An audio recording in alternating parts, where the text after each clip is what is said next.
Hello, this topic is an introduction to English business law. English law can, and in some instances, is slightly different to the laws set or interpreted within, for example, Ireland or Wales. Indeed, the differences between the laws in England and Scotland are even greater, and of course between England and other countries in the world, greater still. So, business law. Business law is also known as commercial law and is frequently described as a branch of civil law. It pertains to business and to commerce and commercial interests, and it specifically governs what are termed transactions. Transactions involve a buyer and a seller. A buyer and a seller. But what is the seller selling?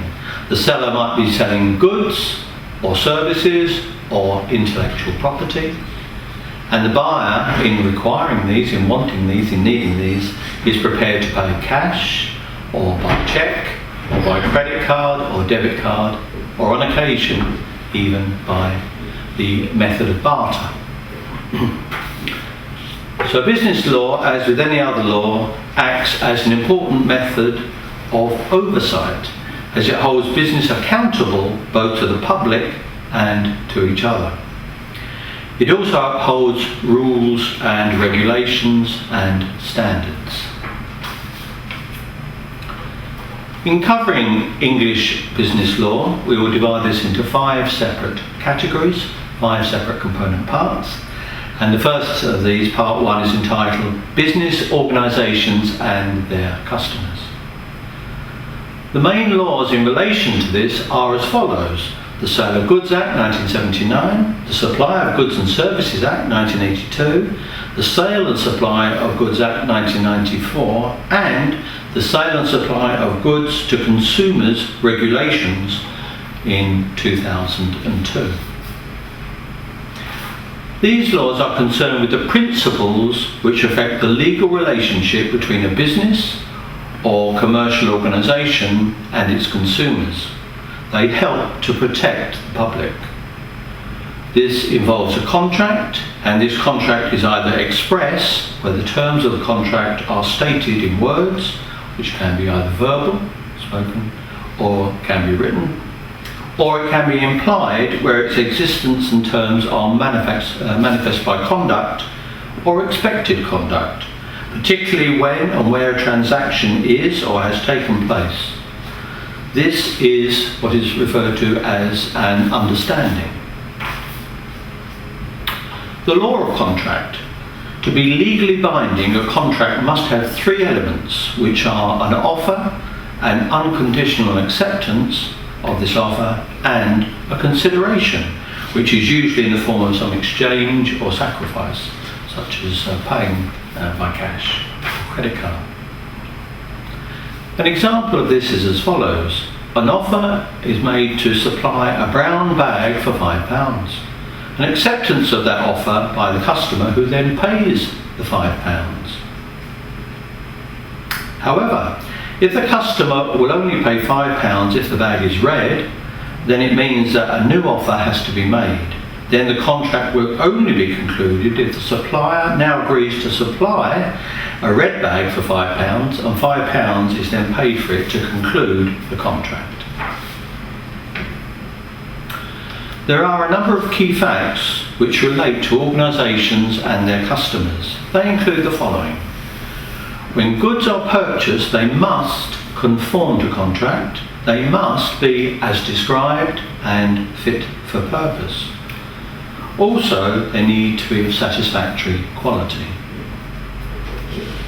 Goods are deemed to be of satisfactory quality if they reach the standard that a reasonable person would regard as satisfactory. This takes into account its price and its description. These aspects of quality include fitness for purpose. So what does that mean? Well, for example, waterproof shoes must be fit for the purpose for which they were bought. Also, freedom from any minor defects, any damage to the product being bought. any minor defects regarding its appearance, its look, and its finish, how it is seen from others viewing that person who is then wearing those shoes.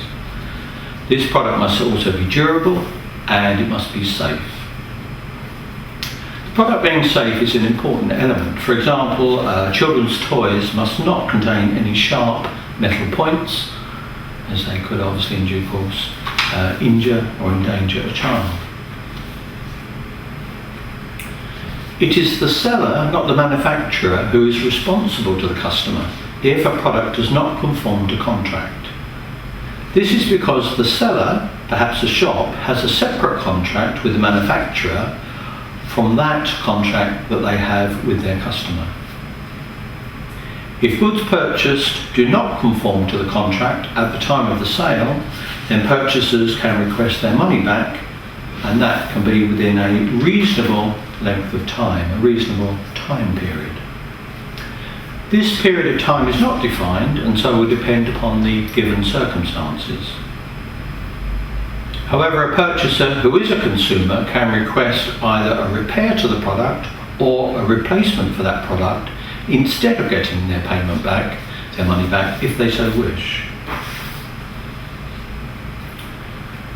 The Trade Descriptions Act. This law exists to ensure that all descriptions, whether verbal, written or implied, or given within an illustration, they must be accurate and they must not be misleading. If goods are described inaccurately in, for example, a leaflet or a catalogue, then the customer must be able to claim in a court of law for breach of contract. Defamation.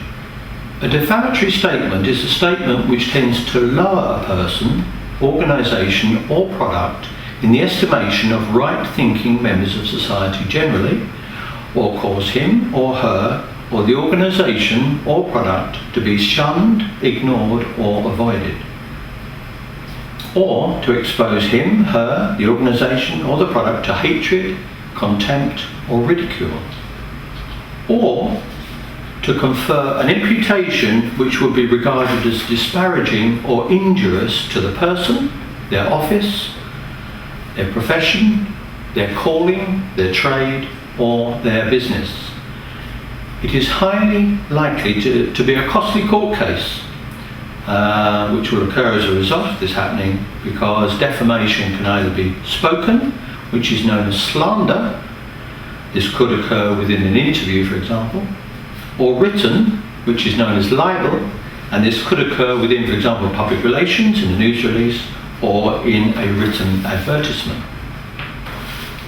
This could be intentional, or it could be unintentional. It may be used to defame a competitor's product, and so by implication make your company's version of this product seem to be better by comparison. Any comparisons which are made by an organisation must be supported by indisputable facts or proof. Passing off. This may occur when an organisation packs its products in deceptive packaging, which is very similar indeed to the packaging used by another, more well-known product or brand. For example, when Borden, with their product Real Lemon, had that package to resemble the Jif lemon juice bottle. Clearly, this led to confusion amongst regular users of the Jif lemon product. Again, the injured party is able to sue for damages in this type of situation. Commercial guarantees. When people buy products, they can either receive a guarantee or purchase an extended warranty. Consumers need to ensure that they do read the small print, which are parts of these contracts, and these may have exclusion clauses within them which protect the liability of the seller if and when something does go wrong.